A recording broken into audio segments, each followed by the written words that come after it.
Welcome back, students.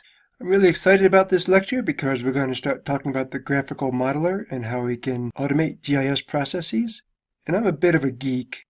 There's nothing that I hate more than having to do the same mundane, repetitive tasks over and over and over again. I don't like having my employees or my coworkers having to do that same mundane task over and over again either. And I would much rather spend my time developing a model or writing code to avoid doing those same repetitive tasks, which oftentimes get boring, and when you get bored, you end up making mistakes, and nobody likes mistakes. So the graphical modeler is the first step into automating some GIS processes. And so this is really similar to the model builder in ArcGIS. Like a lot of things, it's not quite as polished, I don't think, as model builder. For instance, there aren't any iterators that you can use in the graphical modeler. But it's still really powerful, and it's very easy to use. In fact, I was able to figure out how to use it on my own in about 2 hours, and I still struggle with Model Builder in ArcGIS. So let's start by going up to the processing menu again. We're going to click on Graphical Modeler. We could also hit Control-Alt-M, and that's going to open up this window. You see we have some tools at the top. We can open a model that we've already saved. Save a model, we can zoom around the model. These 3 buttons here will just export the graphical part of the model to either an image file or a PDF or an SVG file. And this button will export the model as a Python script.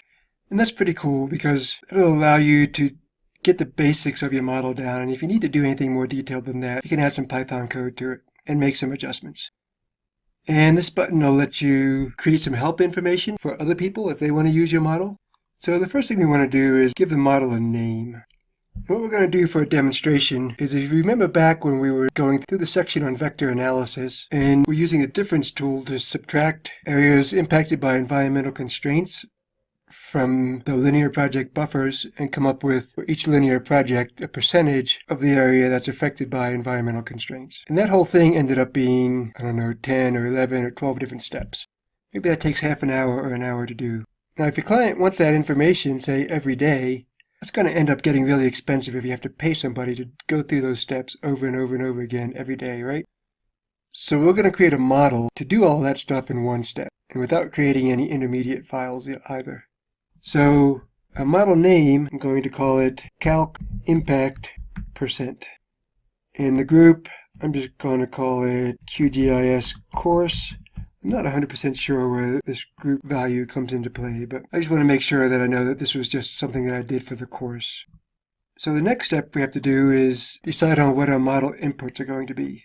And all of our model inputs are going to be vector layers. So I'm going to come down here, click on vector layer, and drag it into this graphical window. I'm going to give it a name, and we'll say the name is linear buffer.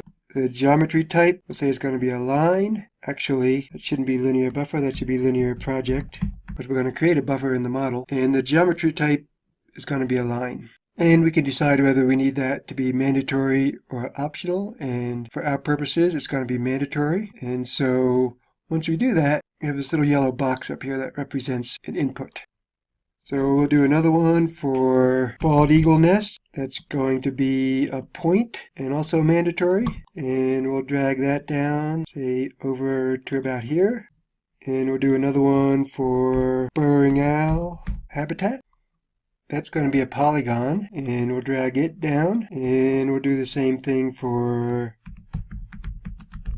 raptor nests. That's going to be a point. And one more for these great blue heron rookeries. And that's also going to be a polygon. So those are our inputs. We have a lot of other choices for input parameters as well. For instance, we can have a boolean that's going to be either true or false. And I believe that's just going to be a checkbox. And you can decide whether you want it to be checked by default or mandatory or not. You can have as an input a map extent. So that just gets a name. And the map extent input has some of the options that we've seen before, where you have a choice of choosing an extent from a different layer or drawing one on the map canvas, or a number of different ways of inputting a map extent. So if you want the user to choose a file, you can have a file input, and that's going to give them the option of opening a file dialog box. And you can also have the option of having them either select a file or just a folder. Number is pretty self-explanatory, but you can set some constraints like a minimum value and a maximum value and a default value. Raster layer is going to be very similar to vector layer. It just gives you a choice to choose one of the raster layers that's already in the layer panel. Strings, very simple. It's just a text box. You can add some text and you're allowed to have a default value. The expression allows you to use the expression builder tool. We've seen this many times, but this gives the user the ability to generate an expression just the way we've done. We've already looked at vector layer, but map layer is pretty much the same thing. It's just you don't have to choose between vector layer or raster layer. You can choose any map layer no matter which type. The layer field parameter allows you to let the user choose one field or possibly multiple fields. And so you have to tell it which layer they're choosing fields from, and you can constrain that to a particular data type, and you can have a default value as well. To be honest, I'm not 100% sure what feature source is used for, but a point parameter will give the user some options to either enter a point in manually or click a point on the map. If you want to allow the user to choose a coordinate reference system, you use a CRS parameter, which also takes a default value. And they'll have access to the coordinate reference system selection dialog box that we've seen many times. The multiple input parameter allows the user to choose a group of layers, and you can select the data type. It can be any map layer. You can constrain the geometry type for vector layers, or choose just raster layers, etc. And finally, raster band. If you have multi-band imagery, such as satellite imagery, etc., you can choose which band is going to be used as input to your model. So there's a lot of choices available. For our purposes, for the model that we're building, all we're going to use is vector layers. But there are a lot of other choices available. Now we have all our inputs, we just need to add some algorithms. So to do that, you'll see down here at the bottom, we have two tabs, inputs and algorithms. So far we've just looked at inputs, but as you can see there's a lot of algorithms that are available to us as well. We have our search box, and so the first thing we're going to do is create a buffer of our linear projects. So I'm going to type buffer into the search box, and you'll see there's some GDAL tools, some GRASS tools, some Saga tools, but I'm going to use the native QGIS tool whenever possible. And if you remember, for linear projects, we use a variable distance buffer. So I'm going to drag that up over here. I'm going to change the description to linear buffer just so I can keep it straight from the others, and I think you'll see why in a bit. It's going to make things a whole lot easier. Now it's going to ask us for an input layer, and from that input layer we have a choice of any of these input parameters that we created in the last lecture. And so we're going to choose linear project. The distance field we can't actually choose from a drop-down list because the modeler doesn't know what's actually going to be in this input layer, but we do, and we know that there's an input field called right-of-way width. At least I think there is. And then we have the same parameters that we do anytime we're creating a buffer. So I'm going to change this to 10 segments. We're not going to dissolve the result. And in this case, we don't have any parent algorithm. So parent algorithm allows you to choose the algorithm that's going to create the input that would come into this if we were taking input from another algorithm. And by choosing that, you ensure that this algorithm isn't going to run until that one is finished. And we'll see how this works in a bit. Right now, we're just taking input straight from a parameter. And so I'm going to click OK, and you'll see now we have a white box. And it's already connected to this because we've selected this as the input. And then we'll do the same thing for these next three. These are all going to get a fixed distance buffer. So I'll add that in. And again, I'm going to change the name to bald eagle buffer. And the input layer is bald eagle nest. That's right. The distance is going to be 804 meters. That's half a mile. We'll do segments of 10 again. And leave everything else as default.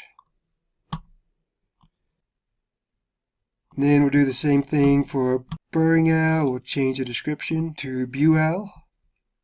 This input's going to be Bew owl habitat. The distance is going to be 300 meters. We'll change segments to 10 and leave everything else as default. And finally, raptor nest. Change the name to raptor buffer. The input's going to be raptor nest. The distance here is going to be a quarter mile. That's 402 meters, and we'll change segments to 10 so we get a nice smooth curve. And the great blue heron rookery polygons are already buffered, so we don't need to create a buffer for them.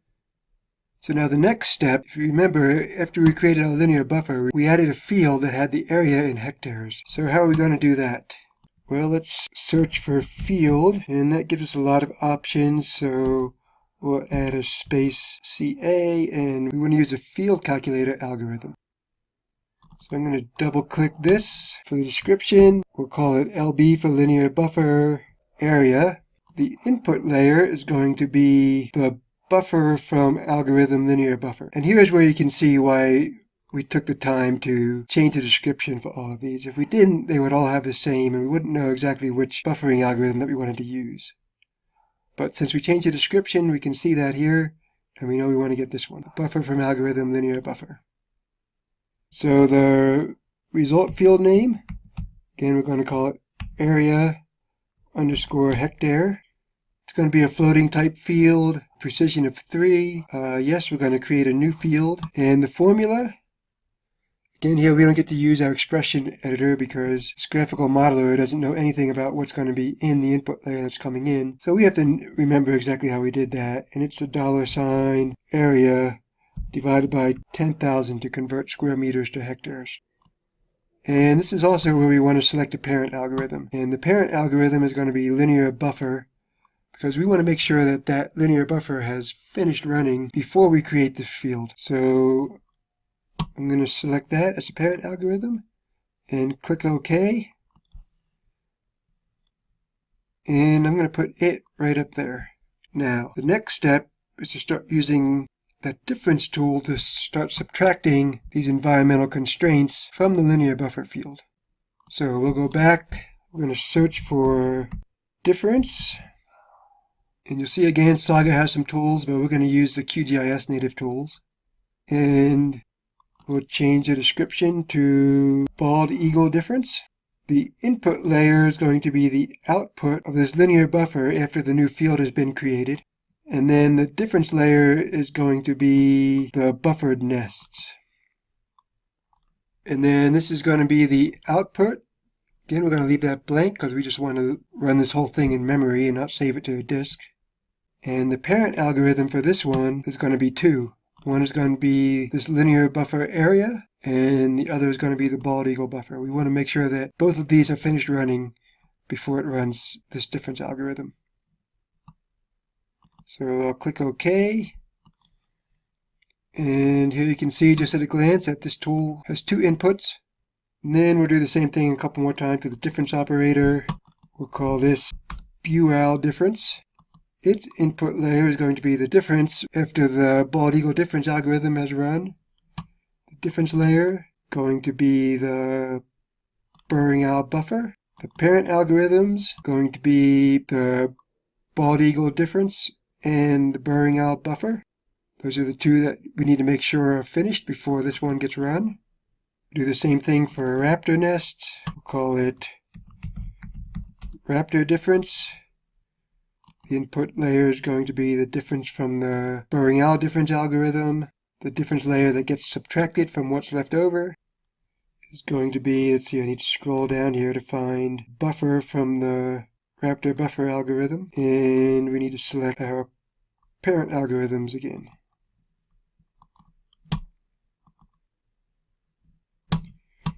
And one more time. This is going to be the great blue heron difference. Its input is going to be the difference from the raptor difference algorithm. This time the difference layer that gets subtracted is going to be the GBH rookery. So that's just an input. It's not the result of an algorithm. And so for this, we only have one parent, and that's going to be raptor difference. So after all these different layers are subtracted, then we're going to calculate the area again. So we need to use our field calculator tool. We'll call this impact calculator. It's only going to have one impact layer, and that's going to be this final output so far, the difference from the great blue heron difference algorithm. The result field name is going to be impact underscore hectares. That's going to tell us the number of acres that have been impacted for each particular linear project. And we want it to be a floating point field, length 10, precision 3, that's all good. Create new field, yes. And the formula, we can start with just what we did last time and calculate the area. I'm not sure if that needs to be a capital A or not, but it works that way. Divided by 10,000. But again, this isn't the area that's impacted. This is the area that's unimpacted. This is the area that's been left after the impacts have been subtracted. So we need to subtract a field from that. And remember, in expressions of formulas, the field names are all in double quotes. So the field name that we want to subtract it from was area hectare. And just to be safe, I'm going to put this in parentheses to make sure that the area gets calculated before it's subtracted. Because remember, we created area hectare all the way up at the top right after we created the linear buffers and before we started subtracting the areas of impact from there. So that's going to give us the area of each right-of-way that's been impacted by environmental constraints. And the parent algorithm of this one is GBH difference. We have to wait for that one to finish running before we can calculate the impact area. And there's not quite a final result yet. We have to do one more. And that's going to be another field calculator. We'll call this one impact percent. It's going to take the calculated field from the impact calculator algorithm. I'm going to give it a field name of, say, impact percent. I'm going to change the field precision of this one to 2. Create a new field, yes. And the formula is going to be impact hectares divided by, I need to put that in quotes, divided by area hectares times 100. Our parent algorithm is impact calculator. We have to wait for that one to run. And this is a final result. So we're going to enter a name in here. We'll call it impact percent. And I'll click OK. Put this down here and you can see this time it's created another, this is a final output. Call it impact percent. Alright, whew, that's a lot, right? So let's save this now. I'm going to save it in my data directory and I'm going to call it calc impact percent. And it's going to have the extension model 3. I assume that's for QGIS 3. And I'll type save. So we get a message up here that says it was saved. Everything's good. Now all we have to do now is run the model and see if it works. So we'll hit this right-facing green arrow, that's the run model button, and see what happens. So you can see this is the name that we gave it. It's up at the top. Everything else looks just like all the other algorithms that we've been working with. And if we wanted to, we could run this as a batch process, just like any other processing algorithm. So all that's left to do is to set our parameters and run it and see if it works. So you can see, if you remember, when we set this parameter, we set it to only choose line files. And so those are the only options that it gives us. And so we're going to choose linear projects UTM. For bald eagle nests, we're going to choose bald eagle UTM. For burrowing owl habitat, we're going to use burrowing owl UTM. For a raptor nest, we're going to use raptor UTM, and for great blue heron rookery, we're going to choose great blue heron UTM. And we'll leave this here as a temporary file, at least till we see whether our model works or not. So the only thing left to do is click the run button, and there we go. We can see in the log file, we're getting some results. So far, so good. And now it's finished running. You can see this impact percent, that's the output, because that's what we named the output. I'm going to change the symbology of this to help us see it a little bit better.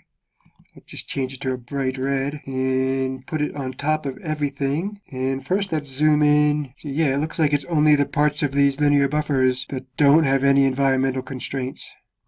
So that's good, that's what we wanted. All of our difference tools worked. And then let's open the attribute table, and you'll see we have these 3 fields that we calculated. This was the original area. This was the area that was impacted by environmental constraints, and then the percentage that was impacted by environmental constraints. So everything's working exactly as we wanted. And now instead of spending an hour manually going through each one of those processes step by step at the end of every day to give our client updated numbers, we can just run this model. And it'll only take a minute. And that's going to make your GIS analyst really happy, because they're not going to want to go through and do those by hand every day. It's going to make your client happy because it's going to cost them a lot less money. And it's going to make you happy because it's a lot more fun to build a model than just listen to your staff complain about having to do the same repetitive, mundane tasks day after day after day. So it's a win-win-win for everybody. And as you can imagine, you can get really fancy and come up with really complicated models like this. You could also save this as a Python script and add some Python code to do some other things in there. Like maybe, for instance, you want to generate a table showing the average percentage of impact by the project type. Maybe you want to do an average, a distance-weighted average. Maybe you want to weight that average by the area or something like that. So oftentimes these models that you create are really just a starting point to some more complex analysis that you might have to write Python code for. You might even in your Python code generate a table and email it to your client automatically. But obviously there's a lot that you can do even without having to add any code. Alright, thanks for listening. Just a reminder, this is one lecture in a course of about 80 similar lectures, so if you like what you hear, there will be a full-blown course called QGIS 3.0 for GIS professionals. It's going to be available in mid-December on udemy.com. I also have a few other available courses that mostly have to do with web programming. So if you're interested in web programming for GIS applications, I have an introductory course that's available now on Udemy. And this course really is a broad overview. It's about 13 hours of content, but it's a broad overview of web programming specifically oriented towards GIS applications. So we'll talk about HTML and CSS and JavaScript and some PHP and SQL as well. But we'll also talk specifically about the Leaflet JavaScript API for web mapping, the Turf JavaScript API for spatial analysis, and the PostGIS database for storing and analyzing data on the server. And then I have a more detailed course. It's also about 13 hours. It's just specifically about Leaflet and Turf. And I have a third course that's about 4 hours now, but I have a few lectures that I'm going to add to it. It'll probably end up being 5 or 6 hours, but it's about issues specifically related to creating mobile GIS and mobile mapping applications with Leaflet. So if you're interested in web programming, I'd encourage you to take a look at these courses. Right now you can use the coupon code COURSE3, all capital letters, to get any of these courses for $20. That's an 80% discount off the list price. So thanks again for listening, and keep an eye on my YouTube channel if you want to see more content that's going to be coming up.